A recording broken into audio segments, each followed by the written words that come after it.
ఆ మధ్యలో అన్ని కుక్కలు మొరిగినాయి. నిన్న మొన్న ఒక నక్క బయలుదేరింది, మొన్న సూర్యాపేటకు పోయింది, నిన్న కరీంనగర్ పోయింది. ఆయన అంటుండు నన్ను ఏం బిక్తారు మీరని.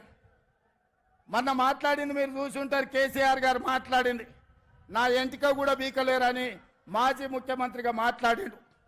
ఇది మాజీ ముఖ్యమంత్రి మాట్లాడే భాషనేనా? భాష గురించి, భావం గురించి, ప్రజా సమస్యల గురించి మాట్లాడే చంద్రశేఖర్ రావు 10 సంవత్సరాలు ఈ తెలంగాణ రాష్ట్రంని పట్టి పీడించి వేధించి దోసుకొని దోపిడి దొంగలాక అడవి పందుల్లాక తెలంగాణ రాష్ట్రాన్ని సర్వనాశనం చేసి 10 సంవత్సరాలలో 100 సంవత్సరాల విధ్వంసం చేసినావు. ఇవాళ మమ్మల్ని ఎంటిక బీకలేరంటావా? మా కాంగ్రెస్ పార్టీ కార్యకర్తలు అనుకుంటే నీ ముడ్డి మీద డ్రాయర్ కూడా ఉండదు పీకడం మొదలు పెడితే. మరిన్ని ఇంట్రెస్టింగ్ వీడియోస్ కోసం మా ఛానల్ ని సబ్స్క్రైబ్ చేసుకోండి. వీడియో నచ్చితే లైక్ చేయండి.